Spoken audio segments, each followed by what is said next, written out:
Como mencionei no início da Santa Missa, nesta liturgia, inserimos em nossa diocese a abertura do Sínodo dos Bispos. As leituras são as leituras correntes deste 29º domingo do tempo comum. E a partir dessas leituras que partilhamos agora em nossa homilia, queremos introduzir também na vida da comunidade de fé a proposta do Sínodo dos Bispos. Da mesma forma que o fez o Papa Francisco, no último sábado, dia 10, na Basílica de São Pedro, dando a abertura do Sínodo para a Igreja no mundo inteiro. E recomendou que fizéssemos o mesmo hoje em todas as dioceses. Para isso, o Papa deu à Igreja uma exortação apostólica para orientar a prática dos sínodos na Igreja e, muito particular, esse sínodo que transcorrerá a partir desse dia 10 de outubro até o ano outubro de 2023. Estaremos vivendo o desenrolar, o desenvolvimento de um sínodo, até que se dê a Assembleia dos Bispos em Roma em 2023, levando as nossas contribuições, o que foi ouvido a partir de cada diocese, de cada realidade eclesial presente no mundo inteiro. Então, a exortação apostólica, comunhão episcopal. O Papa deu a chamada sobre sinodalidade na vida da Igreja a partir da comunhão episcopal. A comunhão episcopal perpassa a Igreja no mundo inteiro, e em íntima unidade com o Santo Padre, no seu primado, no primado do Colégio Apostólico, então a comunhão da Igreja no mundo inteiro. Então não existe autenticidade na vida da Igreja fora da comunhão episcopal. Ninguém tem legitimidade na vida da Igreja fora da comunhão episcopal.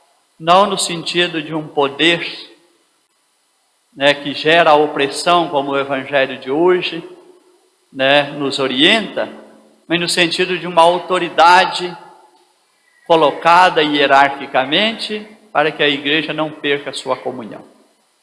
Então, o Sínodo é tempo de reafirmar essa autoridade hierárquica da Igreja, que é instrumento, não de poder humano que reprime, mas que é instrumento para que a comunhão e a unidade sejam preservadas. O Papa, nesse documento, ele diz que os sínodos na vida da Igreja se prestam a 3 coisas essenciais: aprofundamento da doutrina, reforma das estruturas e indicações pastorais. E esse sínodo que teve abertura e agora vai desenrolar nesses próximos anos, até 2023, ele cumpre as 3 finalidades. Ele vai vir também como um tempo de aprofundamento doutrinário. Qual que é a preocupação do Papa? O Papa quer ouvir a Igreja no mundo inteiro, depois estará com os bispos em Roma para fazer um fechamento a partir dessa escuta e gerar um documento para orientar a Igreja na sua prática pastoral de evangelização. A preocupação é, nesse primeiro quesito, da unidade, como está a sinodalidade? Então, aprimoramento da doutrina. Como está na vida da Igreja a doutrina da colegialidade? Nós temos muita dificuldade na vida da Igreja em sermos colegiais. E sendo a mesma Igreja, na graça do mesmo batismo, na comunhão do Espírito, caminharmos num espírito de colegialidade. não deixando que entre nós, por isso o Papa pôs os dizeres comunhão, participação e missão. É a colegialidade que gera comunhão. E da comunhão decorre a colegialidade. Se nós temos uma fragilidade de comunhão na vida da igreja e de colegialidade, então nós temos uma questão na igreja dessa doutrina. Temos que aprofundar a doutrina da colegialidade, para que a igreja tenha mais comunhão. Então, a primeira chamada do sino é comunhão. Olhando a partir da realidade de cada igreja particular, de cada diocese, de cada comunidade que forma uma diocese. Como está ali a comunhão? Então o Papa quer ouvir sobre isso, comunhão e colegialidade, aprofundar a doutrina. Temos bastante dificuldade nessa perspectiva. Há uma unidade verdadeira que perpassa tudo na vida da igreja. O Espírito Santo e a graça da Eucaristia perpassam. É a dimensão mística, escatológica. Mas e quando se trata do nosso humano aderindo? O nosso humano tem aderido a essa comunhão e a essa unidade? Estamos caminhando juntos? A pergunta fundamental do sínodo é este: se olhamos o dia a dia da igreja, estamos caminhando juntos? Esse caminhar junto significa, primeiro, o Papa com os bispos no mundo inteiro. Essa constituição hierárquica que não é de poder, é de serviço, como o Evangelho de hoje pede. Os bispos estão em estreita comunhão com o Santo Padre no mundo inteiro. Depois, as conferências episcopais, os bispos de uma determinada região ou de um país, estão mostrando unidade e comunhão entre eles, nos continentes e nos países. Depois o bispo na diocese com os seus padres. Há uma comunhão verdadeira entre o bispo e os padres seus colaboradores mais próximos. Estão vivendo uma unidade? Os fiéis presentes na vida da igreja, percebem esta unidade entre o bispo e os padres da diocese? Eles dão sinais que nós estamos caminhando juntos? Falam sobre as propostas da diocese na paróquia? Falam sobre o bispo na paróquia? Fala bem ou fala mal?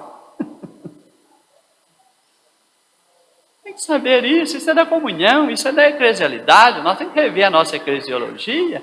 Nós não estamos bem em eclesiologia. É uma igreja em um verdadeiro espírito de comunhão. Depois vem, nossa diocese tem menos essa realidade, temos 2 diáconos permanentes, pretendemos ter mais, no tempo oportuno, e vamos caminhar para isso. Então o clero da diocese, o bispo com o clero, que inclui os padres e os diáconos. Há uma unidade, uma comunhão verdadeira. Saiu daqui, vem os outros grupos, os religiosos e consagrados na vida de uma diocese. Os religiosos, os consagrados e consagradas, mostram uma estreita comunhão com a igreja diocesana, colocam em prática as orientações pastorais da diocese, mostram-se participativos na vida da igreja diocesana. Isso é da comunhão. Então o bispo está com o seu presbitério, com o seu clero, com os consagrados e consagradas que estão na vida da igreja. Depois as outras expressões de igreja. Hoje nós temos aí muitas associações de fiéis, muitas delas chamadas de novas comunidades. Essas associações de fiéis estão mesmo unidas ao bispo da diocese ou estão seguindo as coisas da internet? As novas associações de fiéis na vida da igreja ouvem o bispo diocesano? Colocam em prática as orientações diocesanas? Ou são grupos fechados em si mesmo? Então o sino está falando de comunhão, participação e missão. Dão sinais de comunhão e de participação? Depois vem os movimentos eclesiais. São muitos os movimentos eclesiais na vida da igreja. Posso falar de Cursílio, posso falar de Vicentino, posso falar de Legião, posso falar de apostolado, posso falar de mães que oram pelos filhos e poderia falar de tantos outros. Os movimentos eclesiais, eles mostram que estão vivamente presentes, caminhando junto com a diocese, fazendo avançar a missão evangelizadora da igreja a partir das propostas da diocese. Tudo isso é da eclesialidade. Depois na igreja tem as várias equipes. E as equipes que estão a serviço da evangelização, seja na liturgia, seja em outras atividades, os vários ministérios. O Papa quer que melhoremos nessa dimensão da ministerialidade. Mas essa ministerialidade está a serviço da comunhão da igreja ou são ministerialidades dispersas? Cada um age na vida da igreja segundo o seu critério. E não no espírito de unidade e comunhão, de escuta e de alinhamento. O Papa diz, não precisa ter uniformidade, mas não pode faltar a unidade.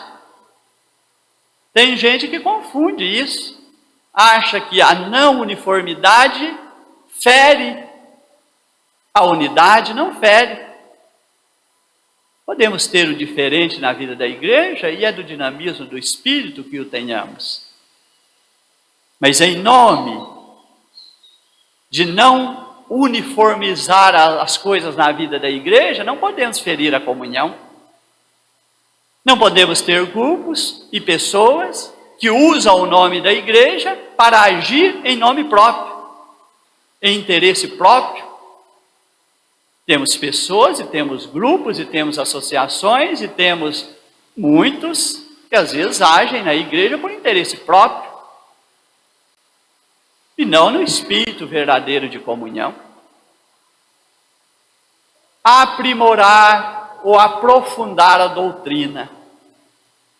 Temos muito a trabalhar aqui sobre a doutrina da eclesialidade de comunhão. Esse sínodo, ao fazer essa escuta no mundo inteiro, vai começar a dizer aqui como que está esse espírito dessa comunhão na vida da igreja. Depois vai vir a participação, que já mencionei que a estrutura hierárquica da igreja não é para tolher participação, muito pelo contrário. É para estimular a participação. Precisamos da estrutura hierárquica para manter a comunhão. Se tirar o Papa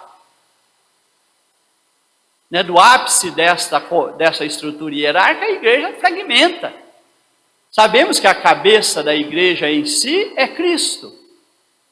Toda a igreja está unida a Ele, forma o seu corpo místico. Todos os batizados. Mas para que tenhamos a visibilidade desta comunhão com Cristo, que perpassa a vida da igreja toda, precisamos dessa comunhão hierárquica, porque senão as coisas começam a fragmentar e a dispersar. Então, a comunhão hierárquica, comunhão, participação. Então, o Papa tem o primado na vida da igreja, não é para sufocar a ministerialidade na vida da igreja. É para incentivar e dar força a essa ministerialidade, para que a igreja cumpra bem a sua missão de evangelizar. Essa é uma pergunta de fundo do sínodo. Estamos cumprindo bem a nossa missão de evangelizar nos dias de hoje, com os desafios presentes, com os desafios contemporâneos? Participação. Então o Papa se incomoda muito, e aqui agora entramos diretamente no final do Evangelho.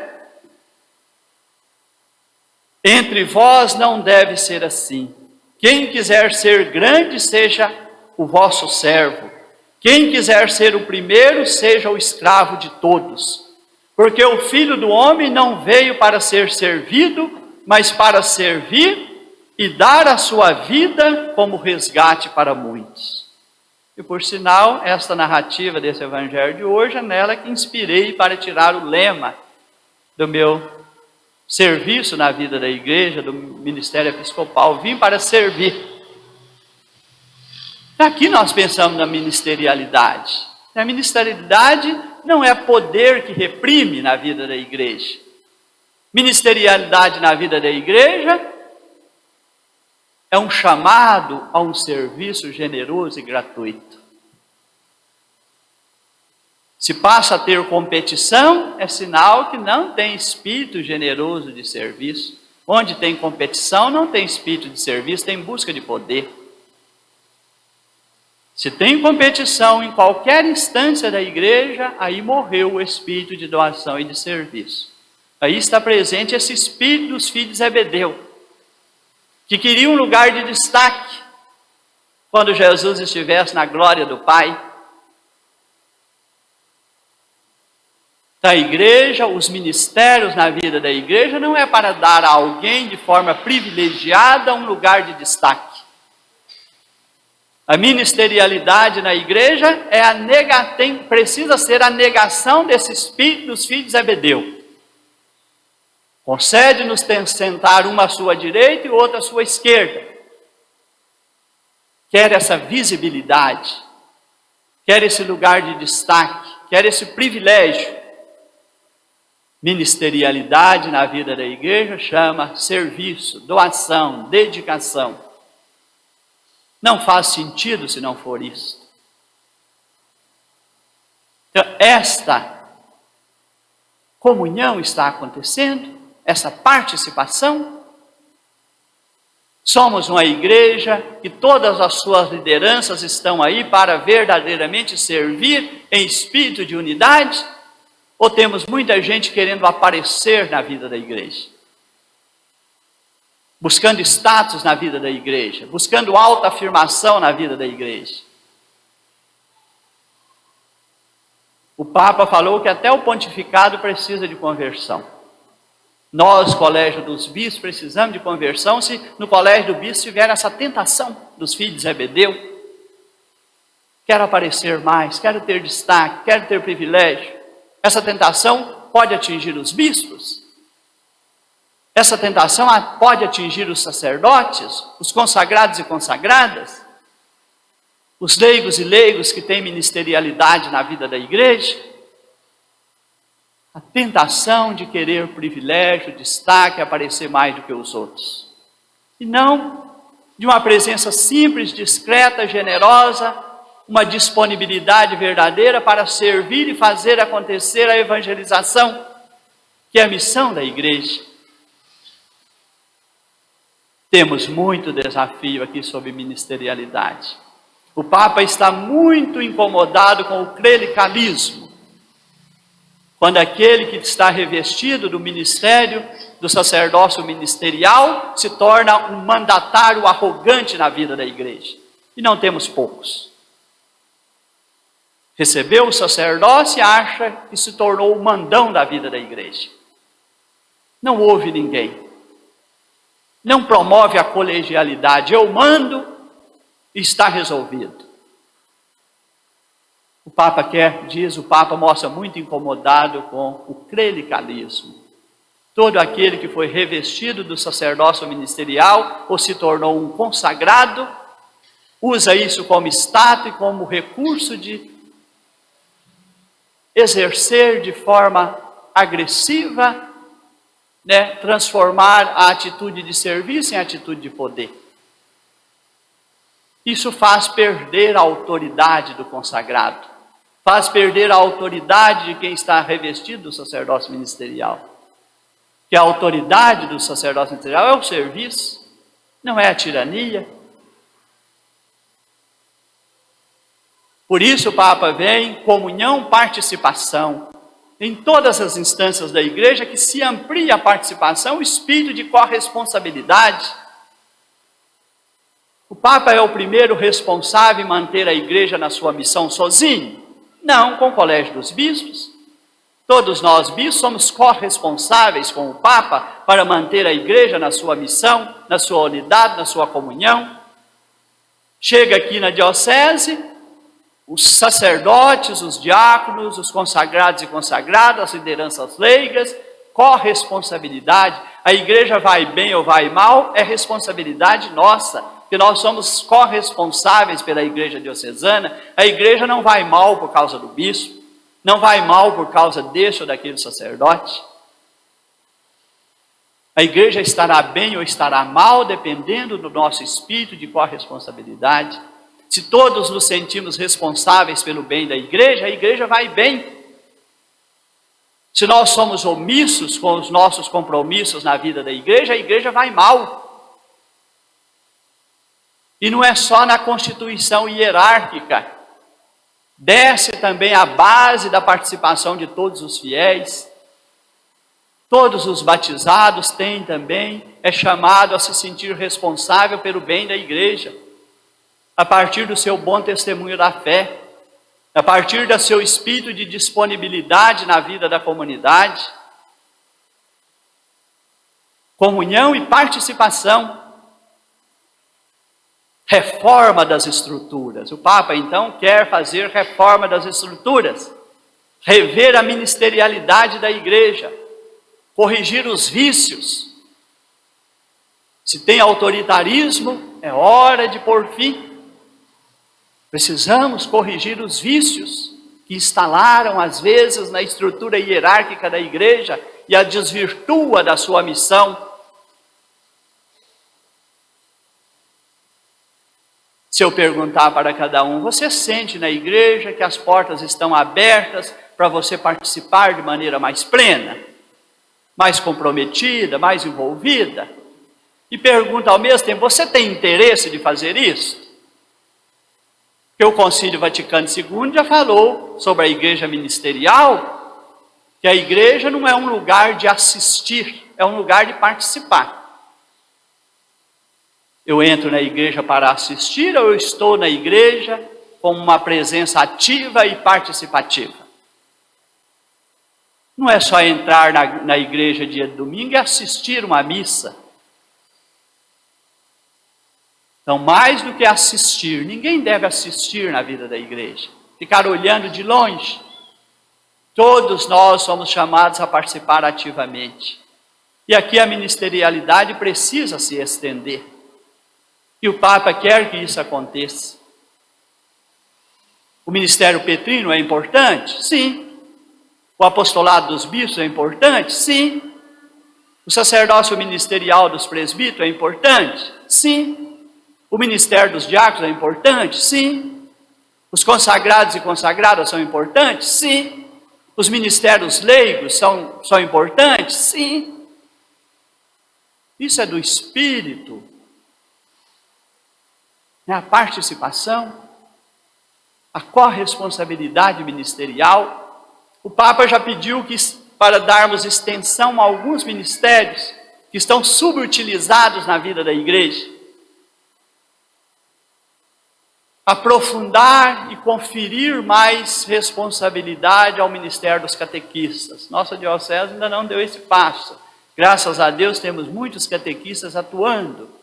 Mas desde que o Papa pediu para dar mais formalidade e mais enfoque, mais força a esse ministério, ainda temos que caminhar nesse sentido. Falou do leitorato. Vamos valorizar mais o ministério dos leitores? O leitor não é só para chegar aqui na hora da missa, fazer uma leitura e voltar para o banco. Ele é um catequista da palavra. Estamos preparando leitores verdadeiros na vida da igreja que possam se tornar catequistas da palavra? Ele proclama aqui com a autoridade de um catequista da palavra. Falou do leitorato. Não é só o ministro da Eucaristia vir na hora da missa, auxiliar para que a comunhão eucarística seja distribuída aos fiéis. Ele deve ser também um catequista da espiritualidade eucarística. Ele deve entender a importância da Eucaristia na vida da igreja. A Eucaristia celebrada, a Eucaristia adorada e a Eucaristia vivida pelos fiéis. Que está a serviço da plena comunhão da igreja. Então, o ministro da Eucaristia não é só um auxiliar de uma função de ajudar e favorecer ali o momento em que os fiéis recebem a comunhão eucarística. Mas ele deve ter uma atuação mais profunda. Ele é um catequista da espiritualidade eucarística. Deve ajudar a igreja a entender melhor o mistério da Eucaristia e se deixar convocar por esse mistério, amadurecer na espiritualidade eucarística. Então temos aqui muito a fazer sobre a ministerialidade, que ainda está. Se o Papa chegar aqui, ele vai sentir muito clericalismo entre nós. Ele vai ver que ainda temos que superar, temos que se tornar uma igreja mais corresponsável. Temos que impulsionar mais a ministerialidade. Me incomoda muito, desde que cheguei aqui, percebi que quase não temos dirigente da celebração da palavra. Nem temos o diaconato permanente e, de repente, muitas comunidades onde o padre não vai toda semana, a igreja fica de portas fechadas no fim de semana. Ali poderia ter um leitor bem preparado, um catequista da palavra. Ali poderia ter um dirigente da celebração da palavra. Ali podia ter um ministro da Eucaristia, que também pode presidir a palavra com a comunidade de fé. A igreja não precisaria estar de portas fechadas porque o padre não está lá. Isso é clericalismo. Quando a igreja fica fechada, porque ela só abre quando o padre chega. Isso é clericalismo. É uma igreja que ainda não alcançou a sua ministerialidade verdadeira. Ainda não se abriu a corresponsabilidade para que a evangelização aconteça de forma ampla. Temos os lugares abandonados pela presença da igreja, que às vezes não temos sacerdote para estar ali, mas o sacerdote não tem iniciativa de criar ali um grupo de evangelização.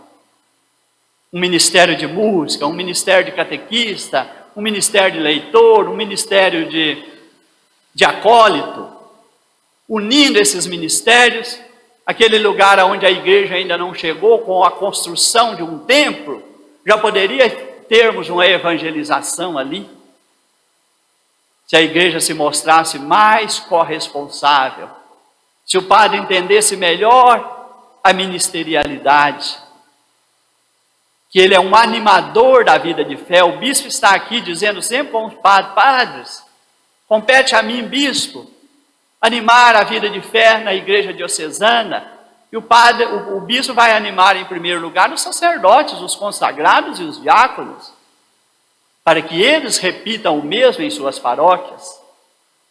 Como que o bispo vai animar a vida de fé e a evangelização na diocese inteira?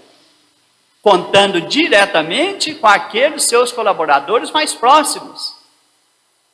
Os sacerdotes, os diáconos, os consagrados e consagradas, as associações, os movimentos eclesiais, a ministerialidade dos nossos leigos. Então o sínodo se presta para aprofundamento doutrinário, renovação das estruturas e definir linhas pastorais.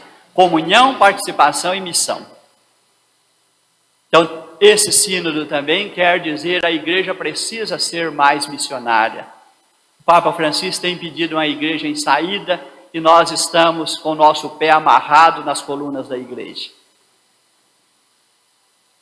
Parece que temos corrente nos pés amarrados nas colunas das igrejas.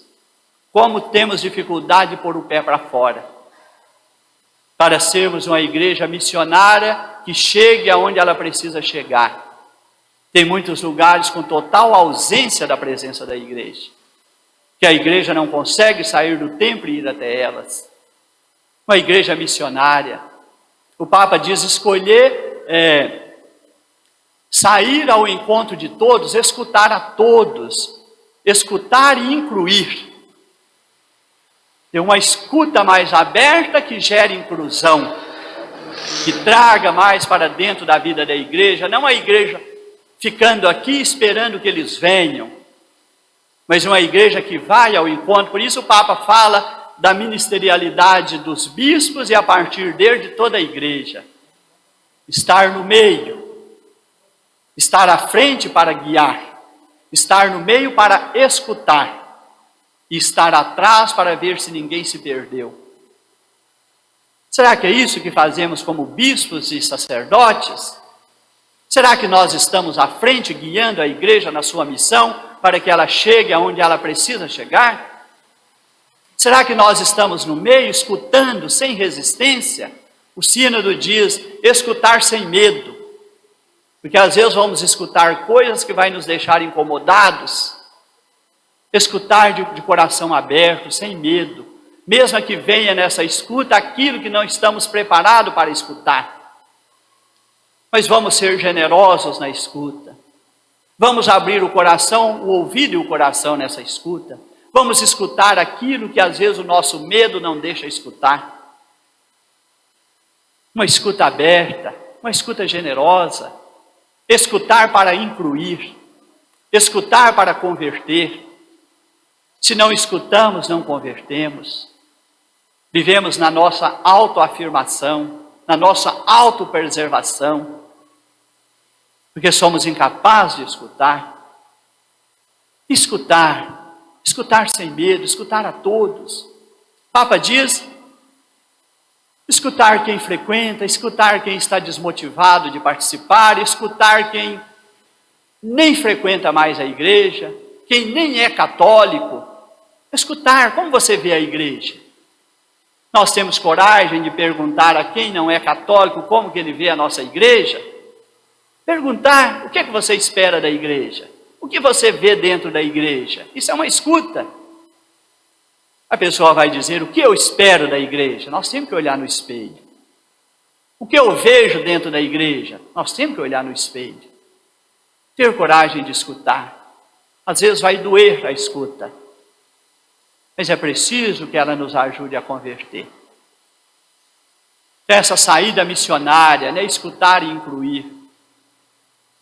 Será que nós escutamos quem está nos presídios? Nós escutamos quem está nas periferias? Nós escutamos quem está nos vícios? Nós escutamos quem está no desemprego? Nós escutamos quem está perdido aí na ilusão do dinheiro? Nós escutamos as pessoas? Esses dias aí um parlamentar de um determinado lugar esbravejou ao microfone. Por que nós não escutamos aquele esbravejamento? Por que ele chegou a isto? O que tem nele e o que tem em nós que precisa ser dialogado? Tem uma coisa nele e tem uma em nós. Que não deve gerar mais polarização, mas abrir-se a um diálogo. Até onde está a sua reclamação? Até onde está a nossa identidade? Até onde o erro é seu? Até onde o erro é nosso? Compartilhar. Isso é a escuta sinodal. Tem muita gente esbravejando aí contra a igreja. Esbravejando por quê? Queremos escutar o porquê? Ou nós achamos que estamos cheios de razão? Não precisamos escutar ninguém. É isso que é o sínodo, minha gente. Eu acho que aqui eu fiz assim, a partir do final do evangelho de hoje. Entre vós não deve ser assim. A constituição hierárquica não é para poder que domina, é para um serviço mais pleno. Quem quiser ser grande, seja vosso servo. E quem quiser ser o primeiro, seja o escravo de todos. Por isso o Papa fala, somos todos caminhantes. Todos caminham. O Papa caminha, os bispos caminham, os sacerdotes caminham, os consagrados caminham. As associações caminham na vida da igreja, os batizados e batizadas. Caminhamos primeiro na essência do ser da igreja, a igreja peregrina que caminha para o céu, seguindo a Cristo. Eu sou o caminho, a verdade e a vida, ninguém vai ao Pai senão por mim. Esta é uma igreja itinerante. É uma igreja sempre a caminho, sinodal. E é uma igreja a caminhar juntos, que une as suas forças para se fortalecer na caminhada e para fazer acontecer a sua missão, de levar o anúncio e a graça da salvação a todos. Esta igreja caminha. E o Papa usou no domingo passado, ao abrir o sínodo em Roma, quando era a pessoa rica que perguntou a Jesus como ganhar a vida eterna. O Papa falou, Jesus primeiro acolheu, depois escutou, depois discerniu. Acolher desarmadamente, de coração aberto, escutar com sinceridade de coração e ajudar a discernir. Jesus acolheu aquela pessoa, escutou o desejo dela de ganhar a vida eterna, ela contou sua vida desde o início, e Jesus ajudou-a a discernir onde está o teu coração, em qual tesouro está teu coração. E o coração dele, o tesouro dele eram os bens terrenos, por isso ele perde a vida eterna. Escutar, acolher, escutar e discernir. Precisamos ajudar todos a discernir após uma escuta madura, para sermos uma igreja mais autêntica no nosso testemunho de fé e na nossa missão. Porque o Filho do Homem não veio para ser servido, mas para servir e dar a sua vida como resgate para muitos. Que o Sínodo nos ajude a nos tornar esta igreja autêntica na sua fé e na sua missão. Assim seja.